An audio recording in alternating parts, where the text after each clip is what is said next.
The following was recorded in front of a live studio audience at the Studio 21 Podcast Cafe. This is the United Podcast Network. The following program is closed captioned for the thinking impaired. By tomorrow, I will rule the world! You think he's gone? He's not gone. That's the whole point. He's never gone. Is this some radical new therapy? You see? Well, I must have not been paying attention when you were just talking to me. Do you think that you could repeat the question and I listen more attentively? There must have been something in all of that nothing that wasn't quite so easy to see. And I must have missed something when you were just talking to me. Alrighty. Get this show on the road, shall we? Just bring me up just a little bit. Hi, how you guys doing? My name's Tom Duggan here at the Paying Attention Podcast. Huh? Hi at top. Two Guys Smoke Shop at the Studio 21 Podcast Cafe. It is a week before the election. We're going to talk a lot about the election stuff. We're going to try and educate people about this election a little bit. We also want to reiterate what I said last week. If you're stupid, if you don't follow politics, if you don't know what a state representative does, if you don't know what a state senator is, please don't vote. Please don't vote. You know, if being an uninformed voter is the most dangerous thing that a free country can have. If you know who your state rep is, if you know what a state senator does basically, if you know the functions of the presidency, what the president can and can't do, then fine, go out and vote whoever you vote for. Even if you vote completely opposite the way I would vote, please vote. But if you don't, then you're making decisions for other people and you don't know what the hell you're doing. So please don't vote. That's all I ask. People are always saying we need more voting. Everyone should vote. Every vote should count. No. All we hear on CNN all day, every vote should count. Everyone should vote. No, if you're an illegal alien, you shouldn't vote. If you live in New Hampshire, you shouldn't vote in Massachusetts. If you live in Methuen, you shouldn't vote in Lawrence. If you voted late, your vote should not count. If you voted wrong, your vote should not count. When I mean wrong, I mean like you get an absentee ballot, you don't fill it out right, you don't fill out the form right, your vote shouldn't count. And I'm so tired of hearing about, how everybody needs to vote. Everybody needs to vote. No, everybody doesn't need to vote. Don't vote if you're an idiot, if you're a moron. Or maybe I'm being a little hard on you. Maybe you're not a moron. Maybe you just don't care. You're living your life and you don't pay attention to this stuff. And if that's the case, just stay home. Now, if you're voting for Joe Biden, you should vote by mail, and you could probably drop it in the box maybe on Monday. That'd be fine. That'd be all right. We're going to get to some of that stuff. We're going to talk about the presidential race, some of the Senate races. What is the Supreme Court, what they do. A lot of people are confused by that. What is court packing? As well as the Electoral College. We'll go over that a little bit. But first, we've got a guest here. Hi, Kane. Kane is our guest, and he is our new mascot at the Valley Patriot. Unfortunately, Freddie passed away in July. He got the doggy coronavirus. Oh. And so he didn't make it. And we were going to just, I had this friend, Mark, we were going to just let his dog do it. And I always said, if anything happens to Freddie, he's got a little dog, a little beagle. But then he just became mental and I stopped talking to him. So like a week after that happened, Freddie passed away. And I'm like, well, damn, we had a backup for Freddie. Now what do we do? So we had a contest. We put it on Facebook and we asked for pictures of people's dogs. We got 67 responses. So the editors went through all the responses. They picked their top 10, and we had an election. We had 2 elections. First one, we whittled it down to 5, and then from 10, and then we whittled it down to 2, and the winner is Kane. Hi, Kane. How you doing, buddy? Can you speak? No? Hi? No? No? So why don't you tell me a little bit about Kane, because he seems a little shy. Okay, sure. So Kane's new to our family. We rescued him from Tennessee from imminent danger German Shepherd. And my husband Mike and I were out. We had lost a dog in February. And I'm sorry, tell people who you are. My first name is Denise, last name is Peasley. Okay. And we went out on the hunt for our new pup. We always rescue, and we were thought about a 1.5-year-old dog through imminent danger German Shepherd. And they said, well, what about a puppy? So that's something we hadn't even considered. But here we are. We considered the puppy, and we got him a week later. And he's been with us ever since. Yeah, he's a monster now. He is. He was actually the runt of the litter. He came to us at 35 pounds at almost 4 months, so It's kind of small. Yep.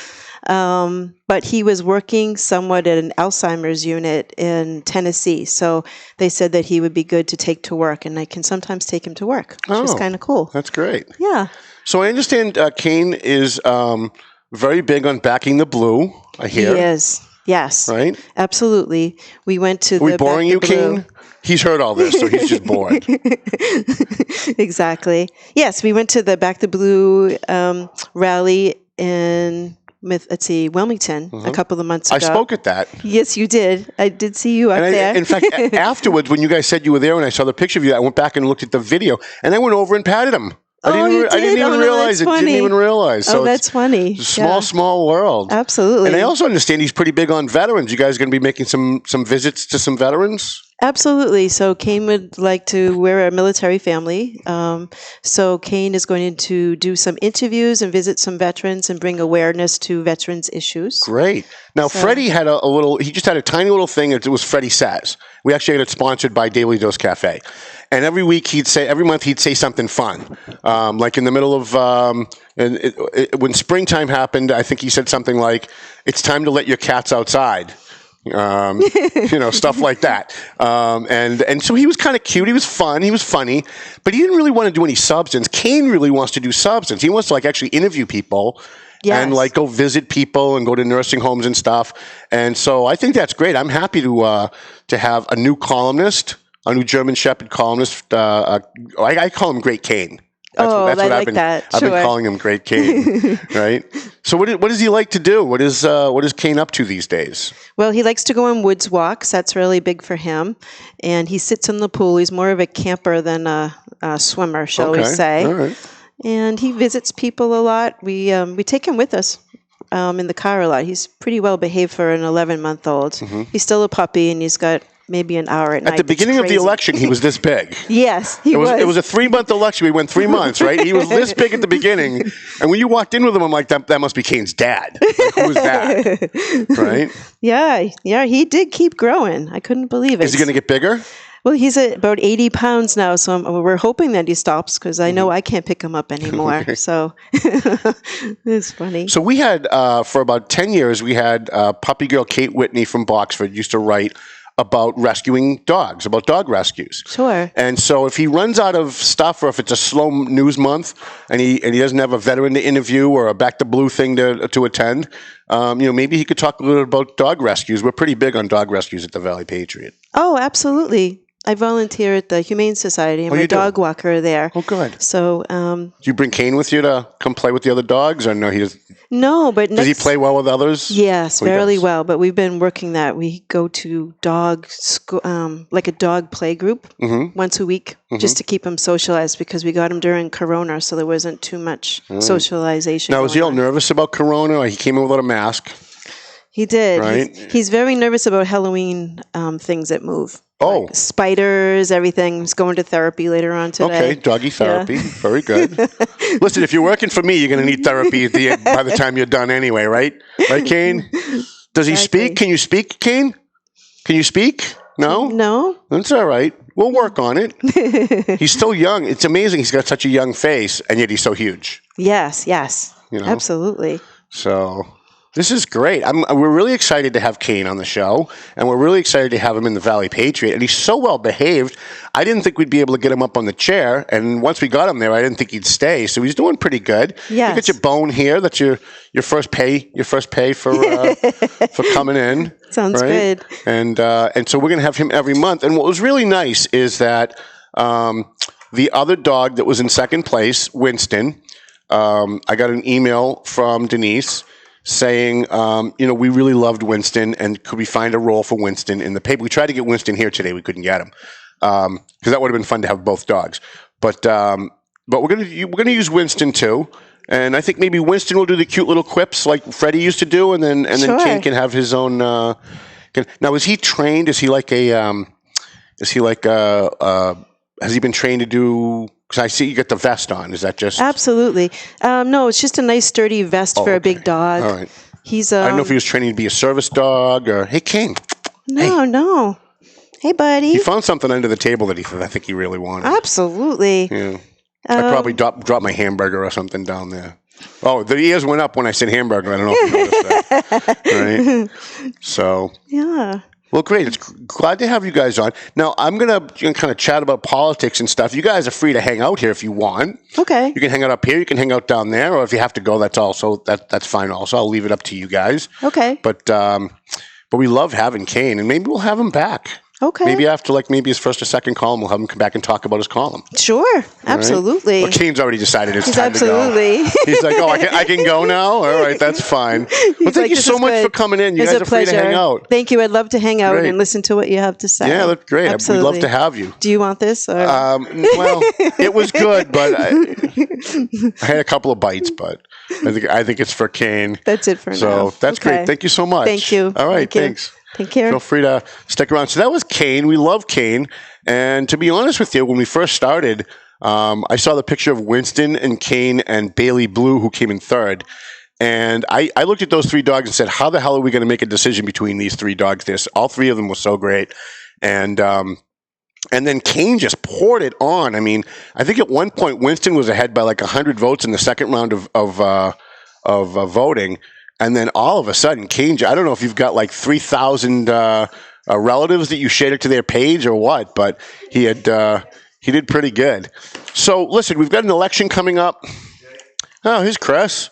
What is Chris doing here? Now I'm afraid. The head of my bash committee's here. That's usually bad news. I'm going to go see Eugene later. So we've got an election coming up, and obviously it's on Tuesday. And as I said, if you're voting for Joe Biden, you can vote by mail on Monday. Just drop it in the mailbox on Monday. You'll be all set. Everybody's talking about the presidential race. So I wanted to talk about some of the substance being talked surrounding the presidential race. First, there is the idea of packing the court. You know, the Democrats, and when I say the Democrats, please, I get emails on this a lot. Whenever I'm talking about the Democrats, I'm not talking about you guys. I'm not talking about some guy watching this who's registered Democrat. I'm talking about the people who run the party, Nancy Pelosi, the people who are running the party and heading and setting up the policies. What are the policy positions of the Democratic Party going to be? Chuck Schumer in the Senate, Nancy Pelosi, and the people who run the party. So please don't send me emails that I'm generalizing all Democrats. I'm not. I'm talking about the Democrats that are running things. And if you listen to what they're saying, what they want is one-party rule. There's two things that they want to do that they've talked about that has frightened the hell out of me. We've talked about it a little bit on previous programs, and I want to touch on them again today. First, they want to pack the court. Now, what does that mean? We've heard people say pack the court, and then the Democrats go on CNN and they try to completely muddy the discussion by saying, no, it was Donald Trump who packed the court by putting on 3 judges that are all conservatives. First of all, there's no such thing as a conservative judge. There isn't. There's no such thing as a liberal judge. What we have is we have judges that are strict constructionists, and then we have judges that aren't strict constructionists. So what does that mean? What it means is judges who look at the Constitution and apply it as written, as it was intended when it was written, are strict constructionists. If there's for example, we've got an amendment that says that your right to free press shall not be abridged, right? They can't take away your right to free press. That doesn't change over 250 years, even though now the press is online. We didn't have an internet back then. I hear people say that the Constitution is a living, breathing document. It changes with the times, right? The Democrats, the Democrat Party, believe that the Constitution is a living, breathing document that changes with the time. I've interviewed Elizabeth Warren on this. I've interviewed a number of Democrats on this. They all give the same answer. Because, Tom, we didn't have electricity back then, and how could they have foreseen the internet? But none of that is relevant. because you're looking at the elements that go into whether or not something's constitutional or not. If Massachusetts passes a law that abridges my right as a member of the press, I can sue in federal court and say that law is unconstitutional. And it will go to hopefully to the Supreme Court, and the Supreme Court will look at the law, look at the Constitution, and then apply it as written. They will look at our case and see whether or not what Massachusetts did violates the First Amendment or it doesn't violate the First Amendment. Democrats want outcome-based judges. They want an outcome-based judiciary. You heard it through the whole Amy Coney Barrett thing, where they kept saying, you're going to take away people's health care. Judges don't take away health care. Judges don't take away anything. You're going to give rights to this group. You're going to give judges don't give rights. The Constitution guarantees your right, that your right will not be taken away by the government, right? So the judge aren't going to vote whether or not to take away your right to an abortion. What may happen is there may be a court case that comes before the Supreme Court, and the Supreme Court may look at that and say, we don't think abortion's constitutional. It's nowhere in the Constitution. In fact, the Constitution itself says that if a specific right is not spelled out in the Constitution, that right is now at the power of the states. The states can decide in their each individual states. So let's take, the big thing is abortion, right? Because the Democrats, they want the right to have abortion on demand up to 3rd grade. If they had their way, maybe even 7th grade, right? But it's not in the Constitution. And Roe versus Wade, which was the Supreme Court ruling that basically wrote it in the margins of the Constitution, it's not there. They said under Roe versus Wade, the majority said, no, you have a right to an abortion. Well, that's not in the Constitution, right? Now, if you think it should be a right, petition your fellow citizens, ask your Congress to pass a law making it legal to have an abortion. Constitutional means that right can't be taken away. So right now, you can't take away someone's so-called right to an abortion. A strict constructionist would look at the Constitution and say, abortion's nowhere in here. The word privacy is nowhere in here. We're going to revert this back to the states. A judge that wants to look at the Constitution as a living, breathing document that changes with the times will look at it and say, yeah, but we should have abortions. A woman should have a right to choose. A woman should be able to control her own body. So even though it's not here, we're going to write it in the margins. We're going to make it a constitutional right. That's the difference between constructionist judges, which are usually appointed by Republicans, and judges that think that the Constitution's a living, breathing document. Why is this important? Well, because we have a Second Amendment right to carry firearms. I carry. I'm a licensed concealed carry. But you have a lot of Democrats who say, that shouldn't really apply. Times have changed. Back then we had muskets. Today people have AK-47s, and Thomas Jefferson never could have foreseen that. So maybe it's changed over time. Maybe we can restrict guns. Maybe we can restrict AK-47s. Maybe we can confiscate guns. And to those of you, I say this. You've probably been brainwashed by the media. You've probably been brainwashed by our public education system. But either way, Confucius said, be very careful what you ask for, because you might just get it. And if the Constitution is a living, breathing document, and we actually went in that direction, and the majority of the justices believed it was a living, breathing document, they could just kind of change it as they felt like it. Well, we've got a constitutional amendment to the Constitution outlawing slavery, don't we? What happens if 20 years from now the country takes a hard right turn? And we decide, slavery isn't what it used to be. We have all this new technology that the founders couldn't have foreseen. So maybe slavery, maybe the Constitution doesn't mean slavery is illegal. Maybe it does. Maybe it means we could have slaves. Women got the right to vote, right? Maybe 20 years from now that could change. So be very careful what you look for. And what the Democrats are doing now, they're looking at the makeup of the court, and you've got 4 strict constructionists on the court. That means they're not going to be playing politics with their Supreme Court rulings. If Nevada decides tomorrow to ban all guns, someone will sue Nevada. They'll sue the state. It'll go to the Supreme Court, and hopefully at least 4 of them will say, no, we have a Second Amendment. The Second Amendment says you have the right to bear arms. We're going to nullify this law and rule it unconstitutional. And even if you're not a gun person, even if you don't like guns, even if you think people shouldn't have guns, we have to go by what the law says.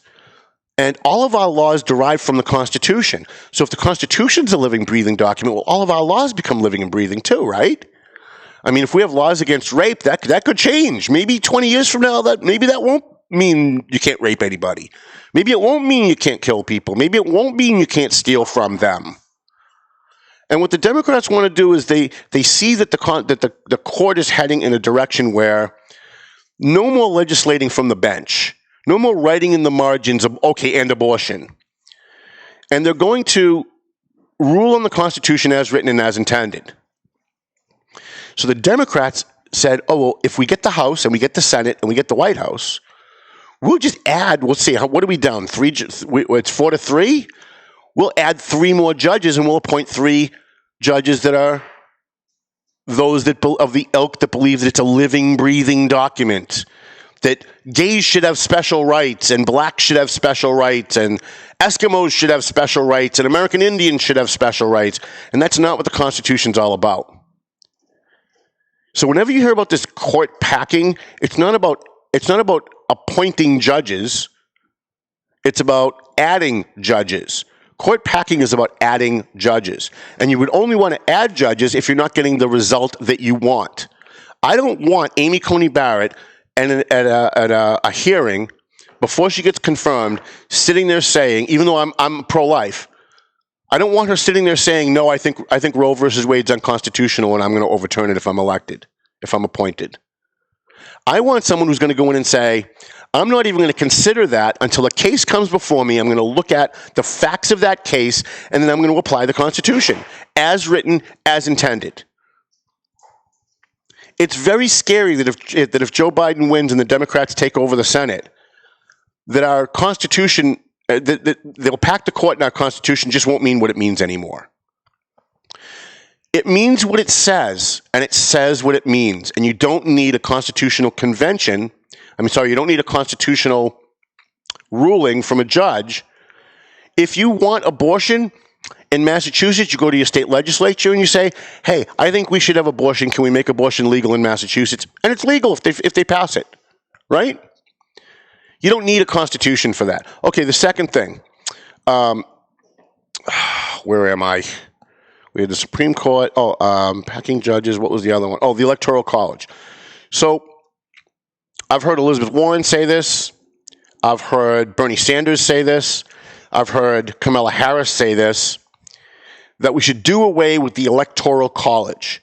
It's a very complicated thing, so I'm going to try and make it as simple as I can for those of you who don't know what the Electoral College is or why it's important. Because it sounds really good when you flip on CNN and they say, Hillary Clinton won the popular vote. She should be the president. This is a democracy. Well, newsflash. They probably didn't teach you this in public school. We're not a democracy. We're a constitutional republic. We are not a democracy. If we were a democracy, minorities would have no rights. That's the difference between a constitutional republic and a democracy. In a democracy, if you're in the minority, you have no rights. The majority always wins. Slavery would have remained slavery. We never would have gotten rid of slavery if we had a democracy. Because way back when, during the Civil War, the majority of the people lived in the South and the majority of the people were for slavery. Lost my place here. What was I talking about? Electoral College. Thank you. So how does it work? So if the person with the most votes doesn't win, how does it work? Every state has 2 senators. And every state has congressmen based on how many people live in that state. So if you have more people in a small state, let's say there's 20 million more people in Delaware than there is in Vermont, Delaware is going to get more electors. So you add the number of senators to the number of congressmen, and that's how many electoral votes that state will get in the Electoral College. So Massachusetts is going to go for Joe Biden. We've got 2 senators. I forget how many congressmen we have. I'll just guess off the top of my head to make it fun. Well, let's say we have 8 congressmen. That means Joe Biden's going to get 10 electors at the Electoral College. At the end of the election, when each state is decided, the number of electors will get together sometime before January, and they will take an official vote based on how their state chose the president. Here's why that's important. If you don't have that, and the framers were brilliant, if you don't have an electoral college, New York, California, and Florida will decide every election. If you live in Vermont, if you live in Nebraska, if you live in Wyoming, if you live in Georgia, it's not going to matter. Because by popular vote, most people live on the coasts. And the majority of people live in California and New York and Florida. And that's going to far offset the 5 people that live in Wyoming and the 9 people that live in Montana. So we need an electoral college because you don't want the minority to have no rights. What's interesting is I heard the Democrats through the 60s and 70s, all they cared about was the minority, that the minority needs to have a vote. And now they're saying they don't want the minorities to have a vote. Now what they're saying is do away with the Electoral College, bad enough. And let's pack the court. This stops becoming America if those two things happen. Forget everything else. Forget health care, forget taxes, forget the border wall, forget China, forget Iran, forget Israel, forget all of that stuff. If those two things happen, we stop being America. We start to become something else. We start to become one-party rule. When one party can control all 3 branches of government and use it for political power, what you have is, there's a word for it, it starts with a C, communism. That's the word we're looking for. You look at communist China, you look at communist Russia, there's one party, the Communist Party. That's it. And it doesn't work. It's like libertarianism. It looks good on paper. Communism looks great on paper. Socialism looks even better on paper. But when you factor in the human element, when you factor in that you're going to have human beings and that people suck, people lie, people do bad things, people have bad motives, when you factor in the human element, communism's not all that great. And socialism's not all that great. We've had a 2-party system in this country for 214 or 16 years. We're the greatest country in the history of mankind. We're the most wealthy country in the history of mankind. And we are the most free country in the history of mankind. So having an interesting conversation with one of my liberal friends yesterday. And I said, do you know that he keeps saying we should be more like Western Europe. A lot of brainwashed young people today who went to college think we should be more like Western Europe. We should be more like England. We should be more like Great Britain. So I asked him if he knew anything about Great Britain. And of course he didn't, because he's only going by what he's been told, like most people. In Great Britain, you can go to jail for what you post on Facebook. There's no First Amendment. If you get up and give a political speech and say, I disagree with gay marriage, 5 years in prison. If you go on Facebook and say, I think we have too many Muslim immigrants coming into our country right now, and you don't even disparage them, you just think that there's too many, you can go to prison for that. There's no Second Amendment. If you get caught carrying a gun, you go to prison for that. In fact, not only do they not have guns in Britain, they're now instituting knife control. We talk about gun control. Now they're instituting knife control. If you're caught with a knife, you can go to prison. Where does that end? It only ends in one place, communism. That's where they're headed.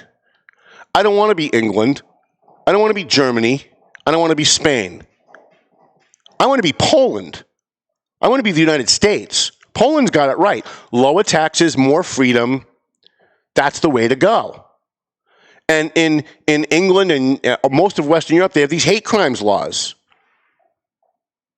It's quickly heading that way here. The Democrat Party is pushing for more hate crimes laws. So if I beat up a black guy because he slept with my wife, that's okay. But if I beat up a black guy because I don't like him because he's black, that's a federal crime. I can go to prison for that. Federal crime, do federal time. But I still beat him up. The action is still the same. The motivation shouldn't matter. I converted to Judaism 22 years ago. I hear people attacking Jews all the time, usually Democrats, by the way. But I hear them attacking Jews all the time. I see all this white supremacist stuff all the time online. Should that be against the law? No, it shouldn't be against the law. Here's what Europe got wrong and we got right, which is, again, why we're the greatest country in the history of mankind. In England, in Germany, in most of Western Europe, if you are a white supremacist, if you're a neo-Nazi, and you say it out loud, you go to prison. So what happens? It drives them underground. And it allows them to get together in secret and plot terrorist plots, plot assaults on gays, assaults on blacks, assaults on Jews. In this country, people are free to say that they're a neo-Nazi and they hate the Jews. And that's a good thing. It sounds bad, but it's not. The Democrats want to stop dangerous speech. We heard them yesterday during those hearings when Facebook and Twitter CEOs came in. They want to stop dangerous speech. No, you don't stop dangerous speech. You allow dangerous speech so we know who the morons are amongst us. I want to know if one of my friends on Facebook hates black people or hates Jews or is a neo-Nazi. Let him say what he wants. Don't stifle it. Don't censor it. I want to know who they are so I can choose not to do business with them. I can choose not to be their friend if I want to. I can choose not to hang out with them. I can choose to out them if I want. That's what this country's all about. And because Western Europe has gone the other way, they've gone the way of censorship, neo-Nazi and white supremacist groups are thriving in Western Europe. They're thriving. And it's coming back. You know, we haven't learned from World War II. We're headed back in that direction because we just haven't learned. I'm not that old. In 7th grade, I remember learning about the Holocaust. Today in 7th grade, they're learning about global warming and transgender bathrooms. That's what they're learning. They're not learning about the Constitution. They're not learning about, they can't read a traditional clock. They can't balance a friggin' checkbook. And I know because they come to my office all the time looking for a job. I never used to give people an application, right? I mean, you work for me. If I like you, you can work here. And then I started having these kids, they'd come, they'd work for me, they'd last a couple of days, and then they'd be gone, and I'd never hear from them again. So I started asking kids that come looking for a job to fill out an application. And quite frankly, I don't care what they put on their application, because I'm not actually reading their application for content.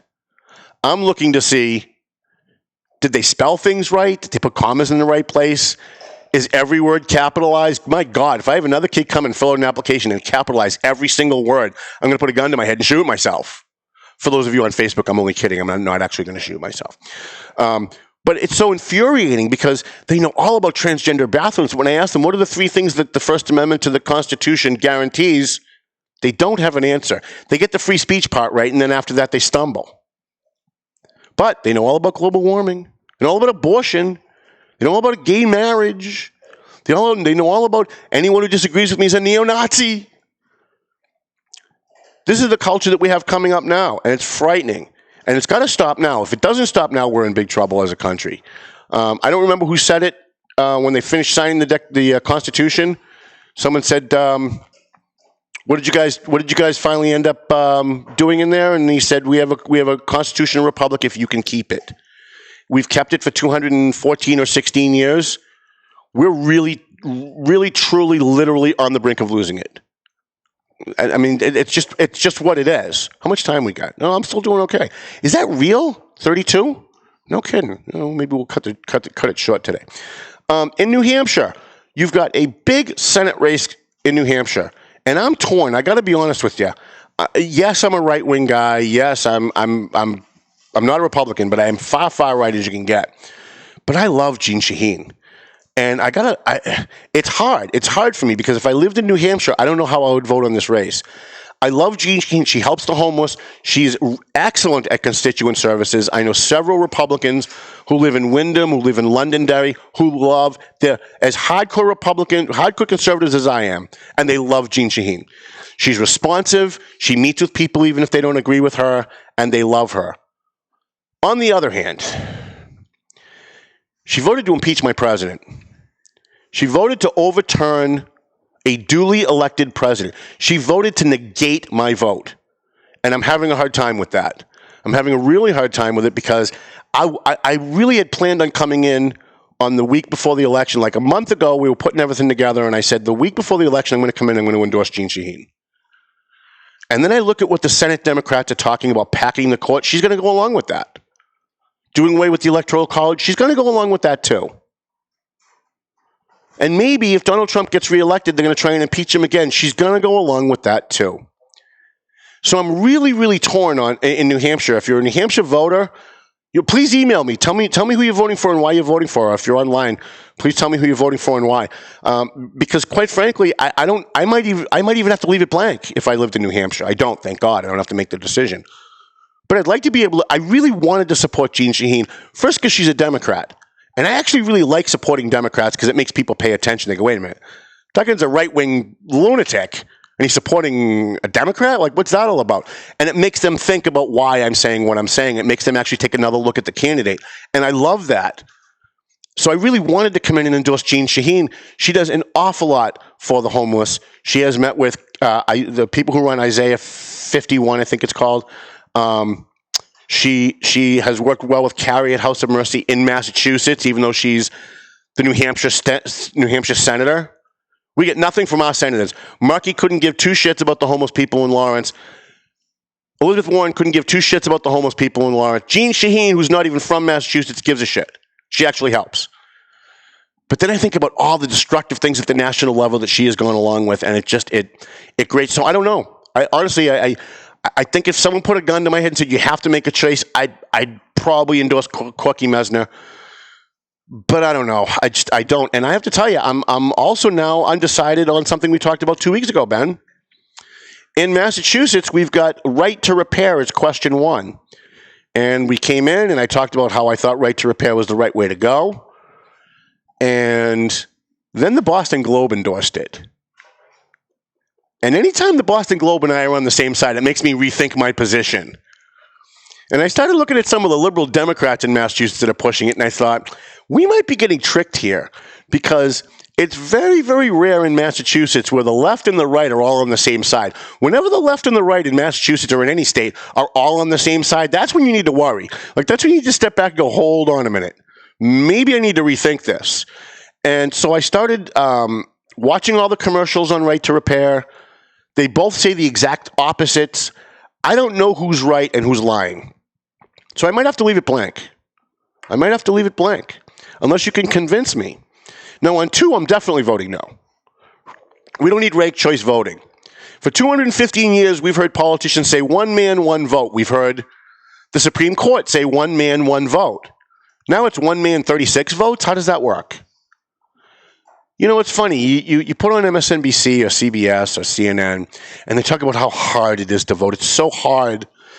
Voter suppression, it's so hard to vote. We have to, right? They always say, we have to make it easier to vote. Well, how is ranked choice voting making it easier to vote? Like, if I vote for the guy who's the Democrat, and he gets the most votes, he wins.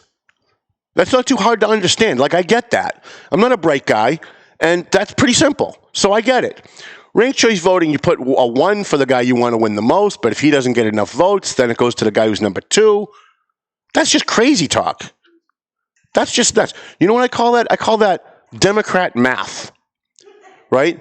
They don't want just the person who gets the most votes to win. They've got to convolute it so much so that if the person they don't want to win gets the most votes, but he doesn't get 50% of the vote, then they give it to the other guy. So let's say you get 3 people. So you get 3 people on the ballot, the Democrat, the Republican, and an independent or a libertarian.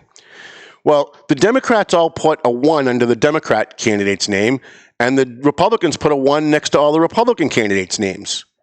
But the Republicans aren't going to put a 2 next to the Democrat because they hate each other. And the Democrats aren't going to put a 2 next to the Republican because they hate each other. So they're both going to put the Libertarian down as their second choice. So you know who wins? The guy who got the least votes ends up winning. Well, how does that help? How does that help? How is that democracy? It's not. All it does is it convolutes the process, makes it more difficult for people to understand, and makes it more difficult to really get somebody who's going to represent their district, especially when the guy with 10% of the vote ends up winning. That's not democracy. That's not a constitutional republic. We've got some state rep races in Massachusetts. I know that Linda Campbell, I think, has no opposition. I know Christina Minicucci was here. She has no opposition. But a guy who does have a lot of opposition is our good friend Lenny Mira, who was here last week. Lenny's been a state rep now for, I think, 12 years, maybe a little bit more. And he's very moderate. I mean, he's a Republican. He's got an R next to his name, so he's in trouble. Because the D's are going to come out in droves. They're going to go D straight down the ticket, and they're going to come out in droves in Massachusetts, which makes no sense to me because Massachusetts is going to go to Biden no matter what, right? I mean, we're a communist state. We accept that we're a communist state. We know that we're a one-party state, and we know how they're going to vote. But they're so angry. The Democrats are so angry. And it's really kind of sad. I actually lost one advertiser over the last 5 years over politics. Just couldn't stand the fact that I had a different political opinion than he did. So he pulled his ads. And I said, it's really interesting because I'm sending you business. And I don't agree with your politics either. But we're doing business together. I'm sending you business. And he pulled his ads. And I look at all the anger and the histrionics and the outrage. And it's not because Donald Trump is a Nazi. By the way, if Donald Trump was a Nazi, the people calling him a Nazi would all be dead. Just to let you know, the difference between a real Nazi and not a real Nazi. If he was a real Nazi, calling him a Nazi, you'd be dead. Somebody would kill you. But it's not because Donald Trump's an evil person. It's not that he kicks puppies. It's that CNN has convinced people that he's a Nazi and evil person who kicks puppies. It's that MSNBC and CNN and NBC and CBS and CNBC and the Boston Globe and the New York Times and the Washington Post and the LA Times right down the line are no longer journalists. They're just not. And the proof is a brand new story just came out about Joe Biden's business dealings. It seems a little complicated to me. And I don't think it's going to move the needle one way or the other on the election. But it is a real story. The guy has real documents that Joe Biden was taking bribes. Again, it's not going to matter. He's either going to win or lose based on other stuff. But it is a story. And when Facebook and Twitter and LinkedIn and the Boston Globe and all the cable news channels, all of them, except for Fox, and by the way, One American Network's doing tremendous work on this story. But when you have 99% of the media have a blackout on a story, do we really have a free press? I'm not too sure we do anymore. I'm not too sure we do. Because as soon as Tucker Carlson comes out with his 1 hour interview with the guy that was supposed to be Joe Biden's business partner, they attacked him as a white supremacist. Oh yeah, he's evil. He kicks puppies too. He's a Nazi too. And this is what the brown shirts did during Nazi Germany. The brown shirts were people that went out and disrupted anybody and talked over anybody and shouted down anybody that talked about unapproved opinions. If a bunch of people got together and said, why are they treating the Jews so bad? The brown shirts would show up, kind of like Kenosha, Wisconsin, or Philadelphia 2 nights ago, or Atlanta, or Baltimore, and they would break things and hurt people until they sunk it into the consciousness of the average person that there are things you're allowed to say and things that you're not allowed to say. That's not freedom. That's not democracy. That's not a constitutional republic. But here we are. Here we are. All right. I really wanted to talk about Ben, I really wanted to get to the riots in Philly and what caused it. But the hate mail is already coming in and I haven't even talked about it. Like I'm reading my mail this morning. I'm reading my hate mail, and they're going on, and I got like at least 5 emails from people excoriating me over the Philadelphia shooting, the police officer that shot somebody, and haven't even weighed in on it yet. And I was like, so what do I do? Well, I guess even my enemies know what I'm going to say, so I guess there's no need to even address it, right?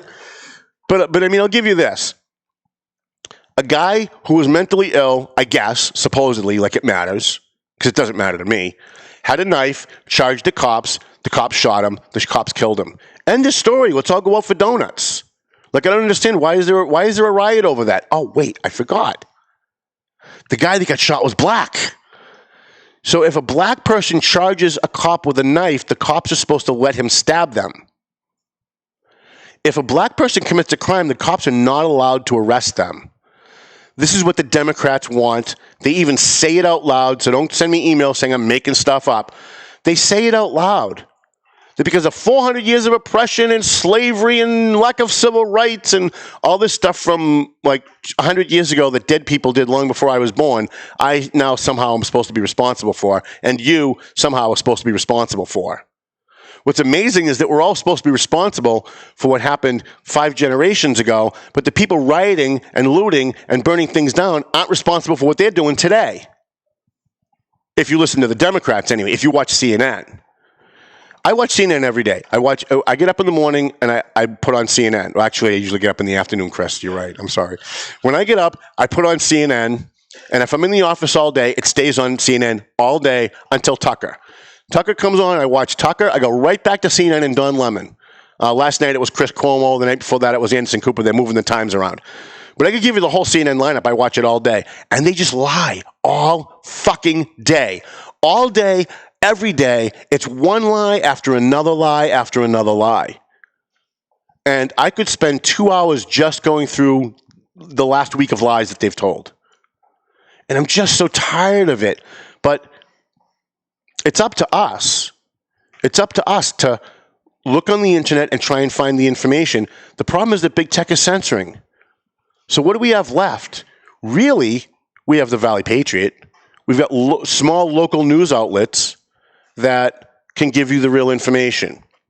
I always say, if you're not sure if the national narrative is full of shit or not, always look at the local level and see if what they're saying at the national level applies at the local level. And if they don't, then you know they're full of shit. You know, for example, and we've talked about this a couple times, they say that voter ID is racist, that poor people can't get a voter ID, and since most poor people are minorities, which, by the way, I don't believe, but let's just pretend it's true. Since most poor people are minorities, it disproportionately affects minorities, and minorities can't afford a voter ID, so it's racist. Then we had an election in Lawrence for the Dominican Republic's president. Now think about this. In Lawrence, if you're a Dominican citizen, you can vote in Lawrence for the president of the Dominican Republic when the Dominican elections come around. So my friend Giovanni Rodriguez is on the city council in Lawrence, and he called me up one day and said, you got to come down and see this. You're not going to believe what's going on.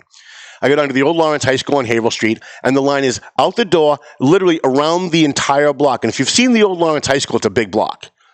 There were literally at least 1,000, 2,000 people standing in line all the way around the block. But you know what? They all had a fucking voter ID in their hand. Because in the backwoods country of the Dominican Republic, where people are living in houses with no running water and no electricity, people are living up in the mountains whose kids have never been in a classroom. And it's not an insult, it's just what it is. That's why they come here, right? It's a backwoods, as Donald Trump would say, shithole country. Again, which is why they come here. They have a system in the Dominican Republic that's better than ours. What's funny is Lawrence is the poorest community in New England, and Dominicans are the poorest population in the poorest community in New England, and every single person had a voter ID in their hand waiting to vote, except the lady in front of me. So we stand for 3 hours, we get all the way to the beginning, I'm interviewing people, I'm videotaping, and the lady in front of me gets there and she says, I don't have an ID. So the guy she's talking to says, no problem. He takes his laptop and he flips it around and says, put your thumb on the screen. She puts her thumb on the screen, a bunch of things come up, and it has her name and her address in America, her family name and address in the Dominican Republic, and her voting record, how many times she's voted in previous elections. They print her an ID right there. They hand her ID. They hand her a ballot. She goes and she votes. This is all in front of me. And I wrote a story about it. We videotaped it. It's all online. She comes out after voting. She hands them the ballot. It goes in the machine. She dips her finger in ink. And now it's there for 24 straight hours. She can't vote anywhere else. In America, that's all racist. Wait a minute. It's racist in America to ask for an ID at the old Lawrence High School on Haverhill Street when we're voting for president, but it's not racist at the old Lawrence High School on Haverhill Street when Dominicans are voting for Dominican president? So they started doing research after I wrote that story. I think it was about 4 years ago. Mexico has a voter ID. Well, how can that be? They must be racist against Mexicans. The Mexicans must hate themselves. Puerto Rico has voter ID. They must hate themselves too. Maybe this is what's wrong with the third world. They all hate themselves. They're all racist against their own people, I guess, maybe, if you listen to the Democrats. And again, if you're a Democrat, I'm not talking about you. I'm talking about the people who are running the party, the people who put together the platform for what their party is going to represent and what legislation they're going to push forward.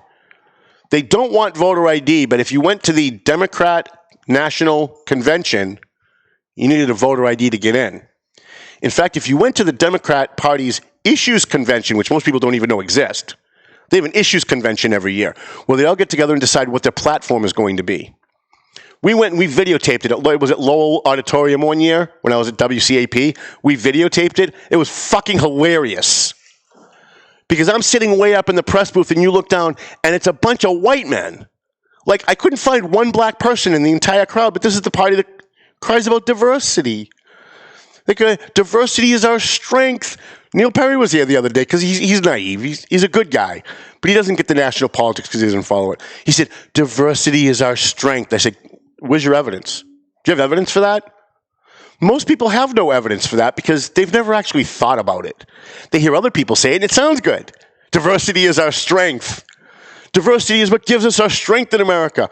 Well, I don't know. Japan's pretty strong, right? They got no diversity there. China's even stronger than we are, and there's no diversity there. In fact, China's the most racist country on the planet. You ever see a black person in China? I don't think I've ever seen that. You ever see a Latino in China? I don't think I've ever seen that either. In fact, you don't even really see very many white people in China unless they're Americans going there to do business and sell us out. What else do we have there? All right, so we're back up to the 50 mark here. We did Packing the Court. We did Originalism. Let's see. I'm going to go through my list. We did Shaheen versus Corky. Yeah, I guess we got to vote for Corky Mesner. I mean, you have to worry if Biden wins, but he's got a Republican Senate, we can stop the damage. We can stop the court packing. We can stop them overturning the Electoral College. We can stop a lot of stuff. And I'm going to make my prediction here. I was, by the way, in full disclosure, I've been wrong about every national prediction I've ever done in the entire history of my life. I predicted John McCain was going to win. I predicted Bob Dole was going to win. I've been wrong, and I'm hoping I'm wrong again. But I think Joe Biden's got it. And my heart says it's Trump, because we're looking at the excitement on the ground. We're looking at 30,000 people showing up in Omaha to see the president speak. And then you look and you see Joe Biden's got 9 people and they're all hiding in their cars because they think COVID's going to get them, right? It really is the most stark contrast between strength and patheticness, right? One guy wants to be nice to China and give them whatever they want, and the other guy wants to punch China in the nose, right? One guy has rallies with 35,000 people. The other guy, everybody's hiding in their car because they might get COVID. Run, COVID's going to get you, run! But I think that here's the thing. It's hard for me to believe Donald Trump can pull this off because I don't want to be let down. And it was the same thing last time. I actually did not believe he had a chance. And I'm not too sure he's got a chance this time either.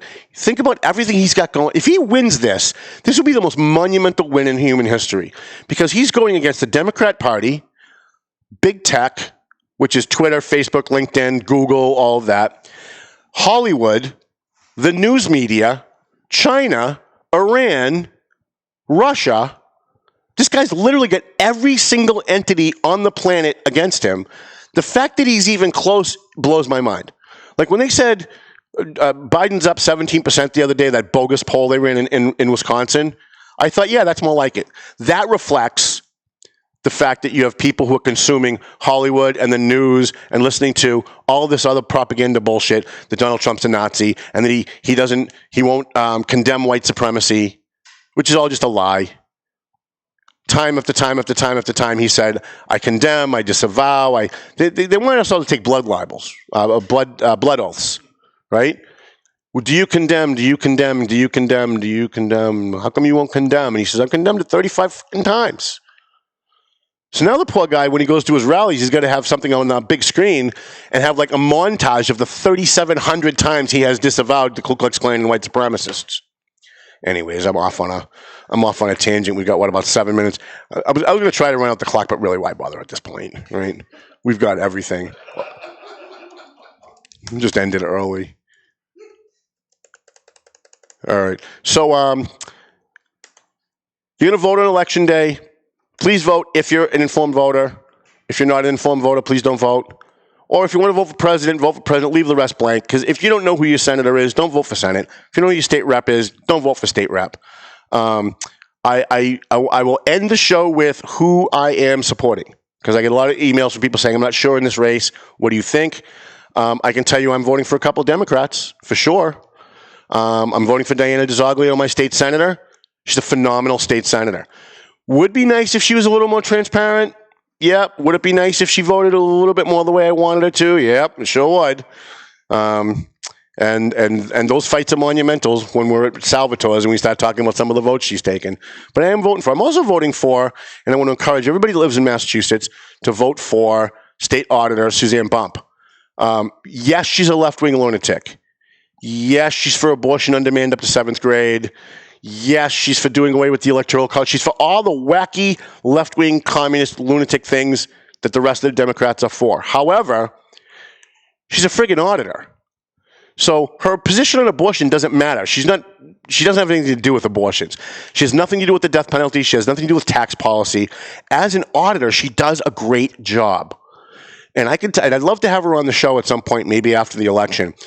She, as a Democrat, has been able to do as a state auditor what no Republican would be able to do in that job. She went after fraud in the welfare department and then got attacked by Valley Patriot when he was governor.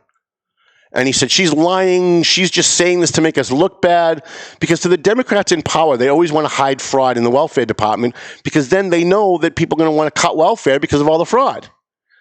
And all of their friends get jobs in the welfare department, which is why they're always looking to expand welfare.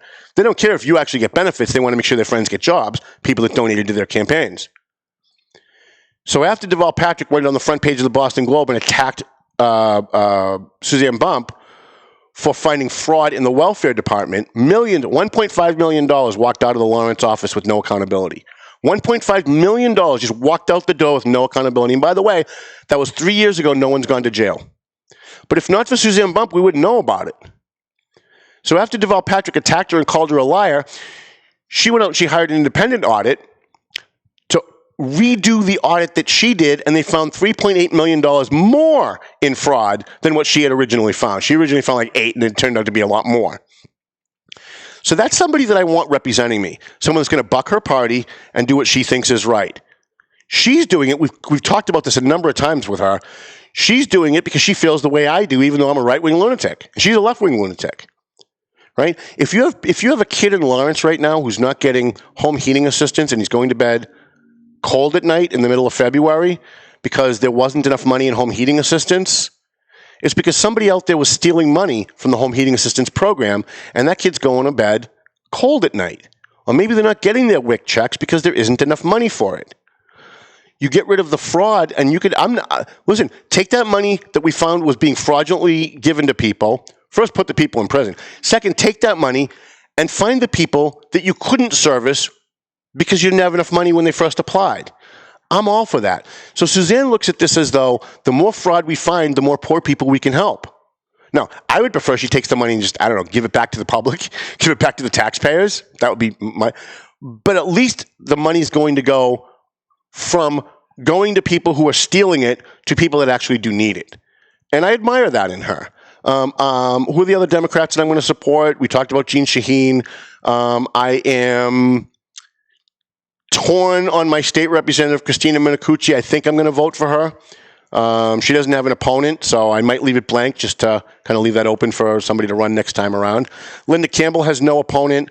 Frank Moran in Lawrence, I believe, has an opponent. We always support Frank Moran. And obviously I'm voting for Donald Trump. Although I really gave some thought to not voting for Donald Trump because in Massachusetts it doesn't matter. Biden's going to win. He's going to get all the electors. So I was thinking maybe writing in Bernie Sanders just to screw with them. For enough people, if you're not sure, if you're in New Hampshire and you're not happy with Trump, but you're afraid of Joe Biden, write in Bernie Sanders, right? Send a message to the Democrat Party that they screwed it up. They literally stole this nomination from Bernie Sanders. And I'm not a Bernie guy. I agree with him on trade. I agree with him on some things. But he's a devout communist. But that's where the Democrat Party is. That's where the base of the Democrat Party is today. That's where the power of the Democrat Party is today. You hear a lot more from Alexandria Ocasio-Cortez than you hear about from Nancy Pelosi.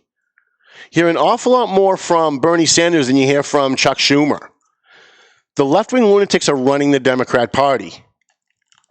So if you live in New Hampshire, if you live in Massachusetts, you're not sure, maybe you're between Biden and leaving it blank, maybe between Trump and leaving it blank, just write in Bernie Sanders.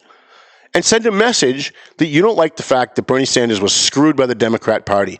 Every time a Democrat, a brainwashed Democrat, hears me call it the Democrat Party, they've obviously they're completely brainwashed when they go, it's the Democratic Party. Yeah, really? Tell that to Bernie Sanders. Twice he had the nomination stolen from him with super electors and packing the vote and everything else. I don't know. I'm really worried. I'm going to leave you with this. I'm really worried. I'm worried that Biden's going to win. I'm worried even more that the Democrats are going to take the Senate. If Trump wins, but we lose the Senate, Trump loses. Because if Trump wins and we lose the Senate, they will impeach him and they will remove him. Period. They will. They'll do it. And that means this whole election will mean nothing. So if you're voting for Trump, again, as much as I'd like to support Jeanne Shaheen in New Hampshire, and I really, really do, I think I have to support Cookie Mesner because I'm worried that she's going to remove my president and take away my vote. And you should all be worried about that. The Democrats in D.C. have already shown that they're willing to undo the last election based on a phone call. Just a phone call.